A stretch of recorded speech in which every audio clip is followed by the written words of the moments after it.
In the series finale of In an Instant Inside China, we explore the use of art as a method of preservation in China. Traversing an ancient water town with an 8x10 camera, a shoot with traditional dancers in the middle of Shanghai, and meet a few of China's most cherished artistic minds.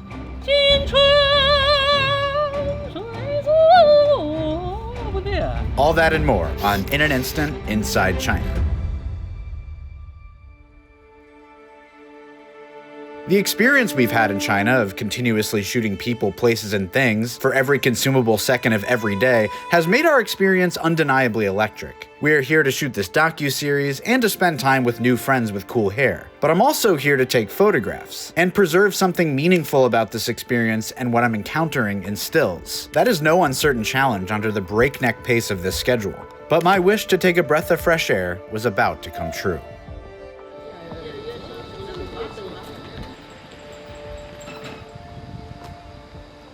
Man, it had been hot out. Late September temps were in the 90s Fahrenheit, the 30s for those observing Celsius. That's why I'm wearing Nike dry-fit shirts in half this series. But something was distinctly different on this early morning. Jesse had arranged for us to visit an ancient water town and spend the entire day shooting there. Basically the best thing you could propose to a guy like me, someone more interested in less beaten paths than the smooth pavement of a big city. We were heading to the water town of Zhujiajiao, intent to capture some Polaroid 8x10s of the vaunted scenery, and meet the star of the Kunqu opera, one of only 37 United Nations elected UNESCO artists for peace. I feel like we're getting this very unique moment of quietude before tourists flood this little town. And we're currently scouting the best place maybe to put our 8x10 sticks and rip an 809. And Jesse here is showing us around town. Hi. Yes. Jesse, can you tell us a little bit about where we are? In Shanghai city, this is a very old water town, named called Zhujiajiao, 1,000 years ago.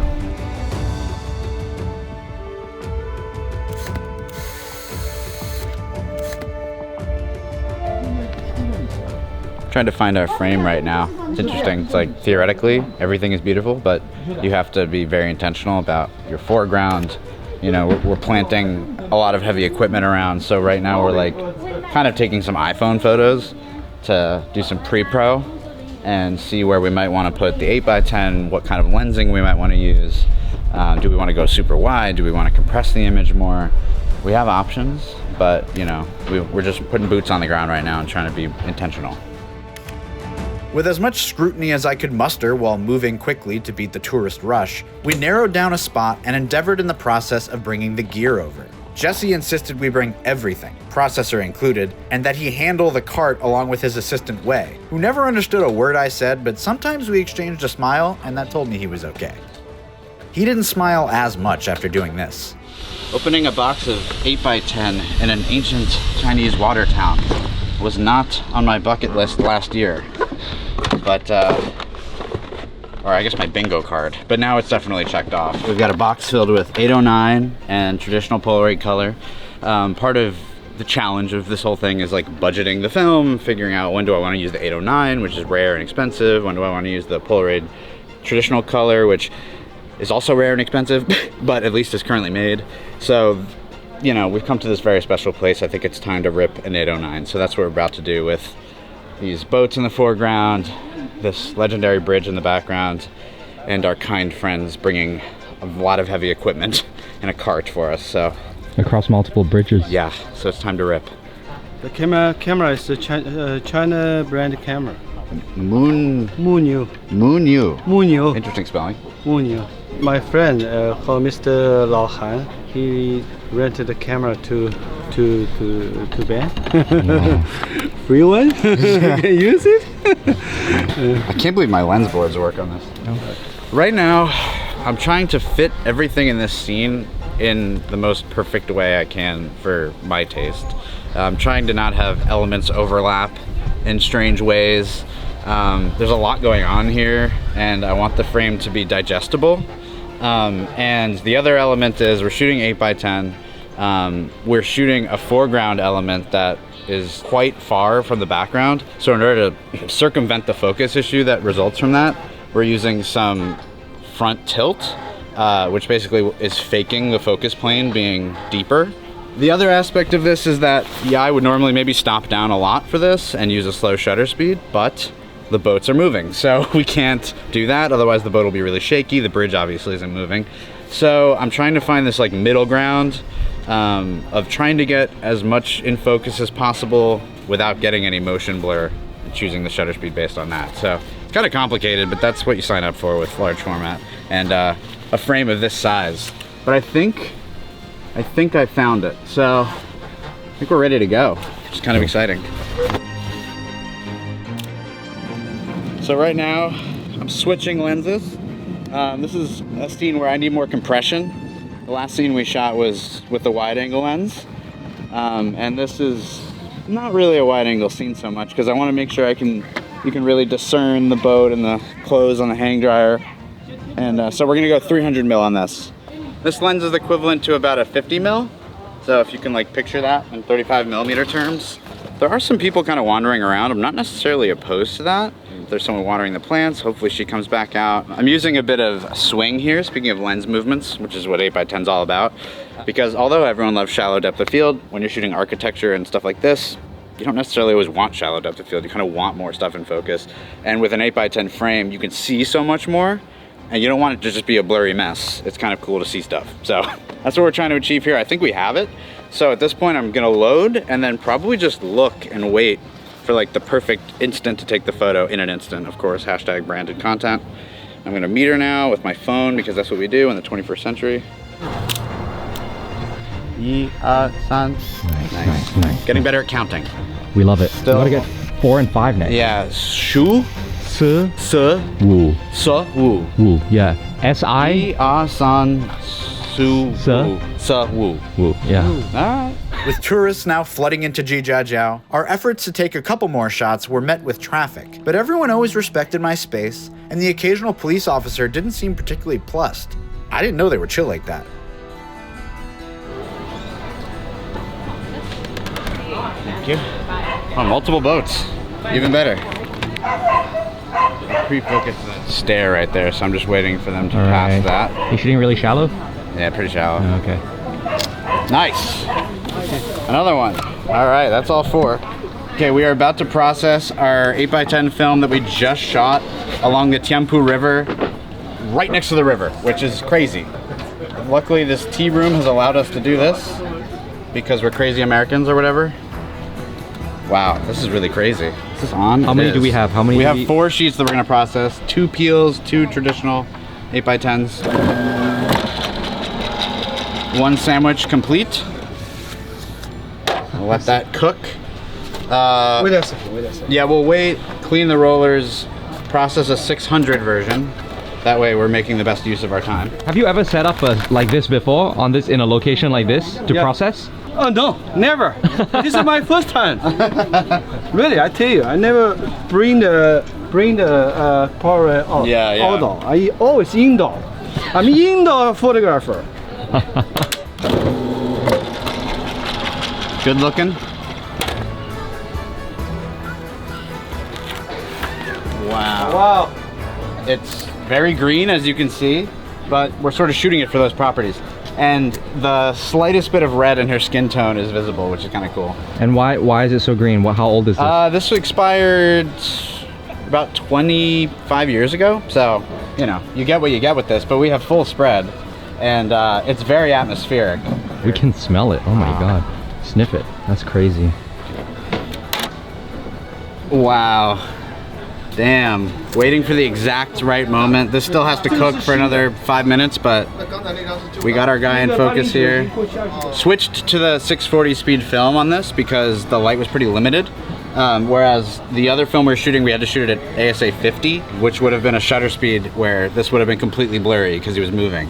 So this was shot at 1/30. That's about as fast as we could go with the shutter speed, and it's just perfect. I pre-focused this on this spot right here, and I waited for him to intersect that area and hit the shutter button right when he passed it. And I'm pretty happy with this one. That's really cool.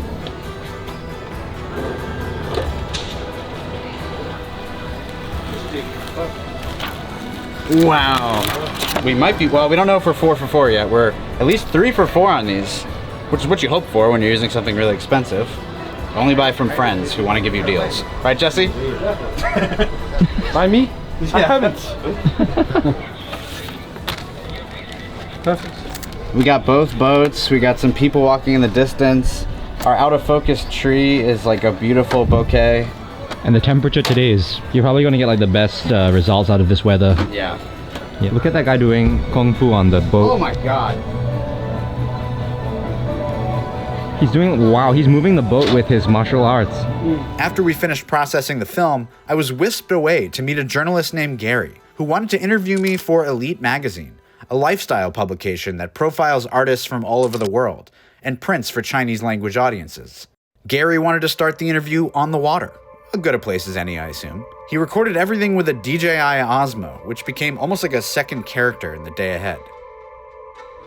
This is my first ever interview on a boat, I think.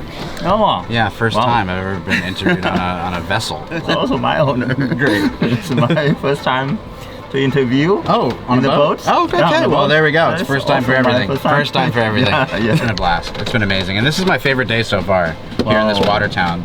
Wow. Because as I was telling you before, you know, we're from a city, Yeah. New York City, Yeah. and Shanghai is kind of New York City adjacent in a way. I feel like they're connected in some way. Very international kind of city.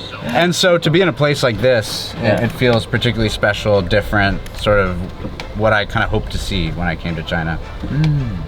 The final chapter in our day came at the Zhujiajiao Garden, where we were granted access to photograph performers of the Kunqu opera, one of the oldest forms of opera in China.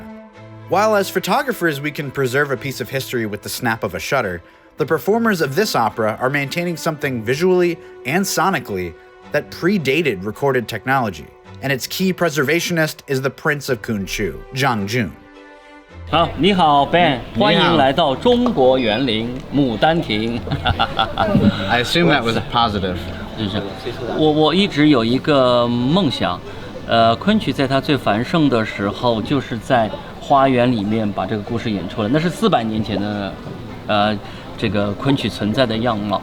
我是这里的孩子，我在这里长大的，所以当我学了很多年昆曲以后，我就是想回来，在自己的家乡。 What you're preserving is something that has no physical picture record of it.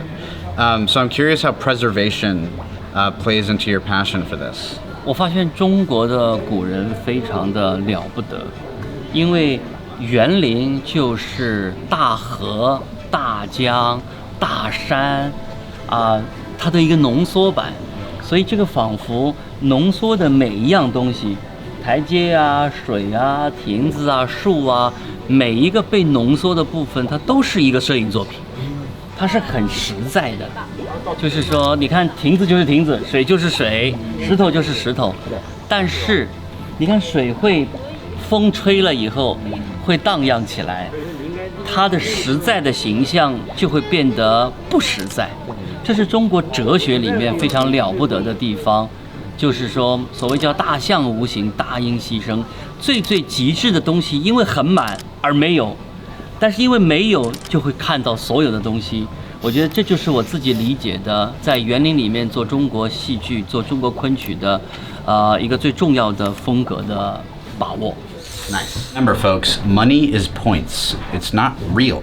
You can just keep shooting film, and yes, you're losing money, but what are you really losing? Points? Who cares?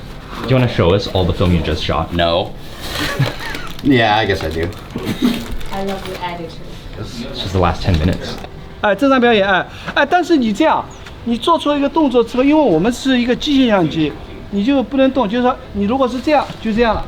1、2、3。OK， 好，谢谢，好了。Making a film sandwich. 这太牛逼了。因为它的景还是比较有层次感，太有感觉了。 Okay, now we got the ladies. OK， All right. Okay. 3, 2, 1. Okay. Hello, hello. The girlies have arrived. Hi, I'm the dream girl. 1、2、3。Hey. 好有仪式感。好有仪式感，对，最有仪式感的。所以我非常开心，班今天能够带着这是8x10的这个宝丽来，能够在一次成像当中留住那个唯一的瞬间，对，这就是我觉得戏曲表演的力量。这个戏演了15年，400场，每一场表演都是一样的内容，但每场表演又完全不一样，因为空气不一样，风不一样，所有东西都不一样，所以我觉得这跟宝丽来是一样的。Zhang Jun's eloquence in describing our collaboration was almost like a thesis statement for much of what we're doing out here, both capturing preservationists of Chinese culture while preserving it ourselves to expose Western audiences to this largely unseen world. But China is undoubtedly at a unique crossroads when it comes to preservation. It is a rapidly evolving country, and it has been for the last 50 years as the government embarks on aggressive reform, leading to modernization efforts across every major city, even if it means dismantling what was already there. The destruction moment of Beijing, it was in the 2000. If you would have come at that time, you would have seen a city that was completely in destruction and construction. And I was, as all the photographers, we were amazed by that. I don't even remember the state of it. Now, when I write about it, I feel it's amazing to be able to destruct easily like that. In my country, to destroy something, you can't. What's so compelling to me about this turnover to the landscape of China is the notion that the country is the oldest continuous civilization in the world, but is so willing to move on from the past and modernize. This is in large part because Japan's military laid waste to the country in the middle of the 20th century, burning down and destroying 5 millennia of history, and murdering over 10 million Chinese people in the process. In the wake of this, China has struggled and ultimately succeeded in rebuilding from this deep wound. But not everything went the way of modernization. Pockets of cities like Liaojiangshang and Shanghai have been reconstructed with the aim of preserving architecture and landmarks. So they like rebuilt it to look exactly like it was? Oh, cool. It's becoming a shopping mall. It's a shopping mall. Oh, it becomes a shopping mall. It's a shopping mall. Right. This city is almost an exception to the modern philosophy of pushing ever forward. And film photography itself is also an exception. There seems to be a baked-in collective desire to move forward in all aspects of society. And something like film, which comes at a much higher cost and impracticality over digital photography, stands at odds with this philosophy. But even in a place where photography wasn't widely accepted through much of film's history, it survives like a cockroach. The grain lives on. So ancient and yet also a mall. It's like the duality is crazy. Yeah, the juxtaposition of the city skyline behind these buildings is really something else. I mean, there's been plenty of royalty around this area, including multiple US presidents who have dined around here, including fine tea table and chair, sit-in, by Queen Elizabeth II. So, we are in the presence of royalty. God rest her soul. Very peaceful, amazing place to view the tourism from afar. Our voyage of documenting cultural preservationists now brought us to a true peak of insanity. Everyone showed up from our whole journey in Shanghai. It felt like a cast reunion. Oh, what's up? Hi. Even Leo came and brought his 8x10 camera to practice with outside, encouraged by how brazenly we've been toting ours around. Leo, upon pulling up, handed me an SX70 to keep, and not just any SX70, one modified with something called an SX70R PCB board, allowing exposure to be manually metered for and giving it compatibility with multiple Polaroid films and an upgraded light meter. And not only that, this upgrade was invented here in China and is currently distributed around the world through repair technicians. It's just so awesome I had to mention it. But back to today's action, Jesse had arranged for us to shoot with Yue Opera dancers and singers in the middle of Shanghai in an area called the Bund. This shoot would be shadowed by no fewer than 4 press outlets. And we barreled up an unused office building to stage our base camp, replete with costumes, makeup artists, and rocks indoors. I love just like rocks indoors. It's one of my favorite things. Rocks indoors. I immediately started showing a journalist from Shanghai Daily the SX70R, spreading the curse of helpless Polaroid obsession to anyone who will listen. And there you go. There's the photo. Oh, here's my first. There you go. Polaroid. You should keep that for sure. Wait for And then, about 10 minutes to see how yeah, it, about 10 minutes. how it takes. Yeah. Once we got outside, it was an absolute hot mess. We spilled out into the streets like an army of artists on a crusade of some kind, to shoot Polaroid 8x10, I guess. As worthy a cause as any. We were completely exposed, sticking out like sore thumbs, and I juggled with 4 interviewers asking a myriad of questions while trying to erect the 8x10 camera and take a remotely good picture in this barrage of stimuli. Are we moving? Jesse, someone's gonna be here to watch this stuff, this whole area? No, I just wanna make sure someone's gonna be here, because all our stuff is here, my passport's here. We proceeded through a sequence of setups with the performers, who were all very bubbly and awesome to work with. I couldn't communicate with them very well in their native language, but everyone was down for the cause, and to brave the increasing heat index of a smoldering early autumn Shanghai. Oh, take a look. 1, 2, 3. All right. Okay. Right now we're processing 8x10, and we are getting our, this is the new Polaroid stock. We shot 2 of those and 1 shot of Polaroid 809. Sandwich. Okay. This is a cosmic dance of bursting decadence.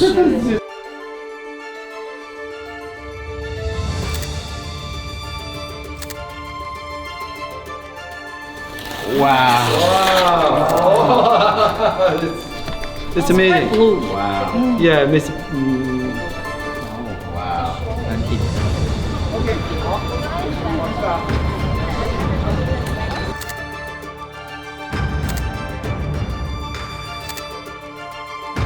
Next, we got to meet Yoya, the daughter of one of Jesse's associates, Vanessa.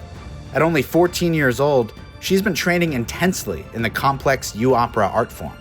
并给我一种像流水一般很温柔的力量，去推动着我前进，去面对更多的克服更多的困难。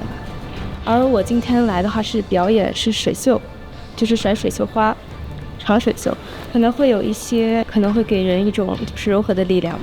其实我坚持的理由有很多吧，一部分就是团队的合作，1到2年去进行一个很长时间的一个准备工作，之间要磨合，要经历很多困难，最终只为了台上的10分钟，他们这种奉献精神，那我又怎么能不去坚持呢？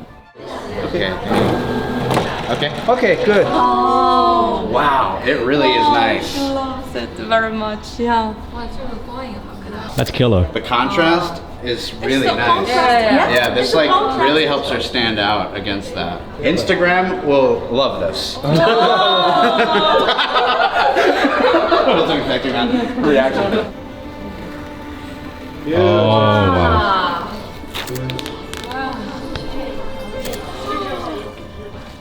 Later that day, while we were chowing down on yet another thing I couldn't pronounce, Jesse got a call that blew his pants off. After putting the pants back on, I learned that legendary artist Chen Jialing extended an invite for us to visit his studio in Shanghai.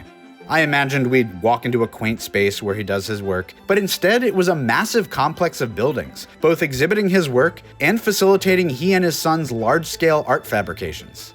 Master Chen, a renowned calligrapher, walked us through this astonishing installation, as we learned how he preserves ancient Chinese artistic methods spanning into the 21st century. 因为什么？中国的文字啊，你懂它是文字，它就是一个艺术品。运用毛笔啊，能够体现出一个人的个性跟性格，比较容易体现。它不仅仅是一个文字的体现。就刚刚讲，外国的文字啊，它的艺术性啊，没有像中国的文字艺术性这么强。所以这个是东方文明之根啊。它的重要性就在这里。中国的进步，中国的智慧，从这里开始。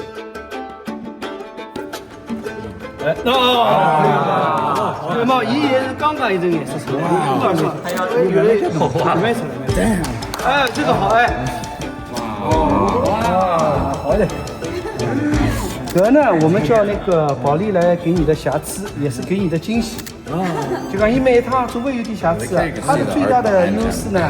Master Chen admired the unique crackling imperfection of one of the portraits, and excitedly ushered us over to one of his art pieces, which he felt went hand in hand with the notion of imperfectionism. Molly from the arts publication Spotlight Media helped translate. Each batch of the photo develops certain flaws, but these aren't mere mistakes. They are strokes of artistry. The unique crackling in the ceramic glaze he shows you merged from a firing imperfection, a fortunate accident, making it proudly precious. It's a one-of-a-kind piece of art, much like these flaws in our photos, each singular and repeatable. All of this imperfectionism made us hungry. And while I imagined we'd go to some restaurant or something, we were ushered through the facility which transformed into a carefully reconstructed 600-year-old Chinese home, where we were served a private dinner and talked extensively about the relationship between Chinese and American art. Jesse figured it was a good a time as any to share with everyone a song he had commissioned for the 20x24 studio about his camera and process. A flash against the silent night, fading spark, a fragile light, shadow lingers, then fading away, but still I yearn for what remains. 记忆慢慢浮现，你的微笑点燃黑夜。模糊之中隐藏着答案，永恒色彩，我看见未来。2024 Polaroid, every bird becomes forever. You and I decide and wonder, still we dream beyond forever. Life will fade, but love and vows. 2024, let's become forever. Though this journey has come to a close, it is only the beginning of my ongoing conversation with the photography industry and community of China. We ripped through Shanghai and Beijing with a breakneck pace that might have killed less durable people. A whirlwind of hundreds of interactions that culminated in this documentary series. And also the photography project, which we're now working on publishing in some form worldwide. It's not often in life you get the chance to step into something so unknown.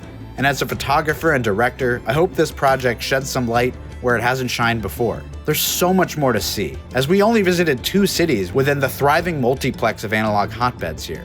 Lucky Film Company in Hebei, Mint Camera in Hong Kong, TT Artisans in Shenzhen, Chamonix Camera in Zhejiang, Light Lens Lab in Shangrou, Pola Studio in Guangzhou, all places I have to visit next as we paint the bigger picture of our interconnecting worlds.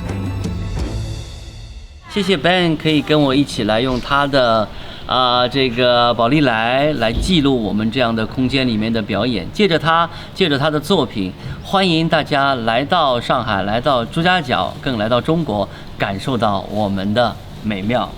欢迎 ，Welcome。Great.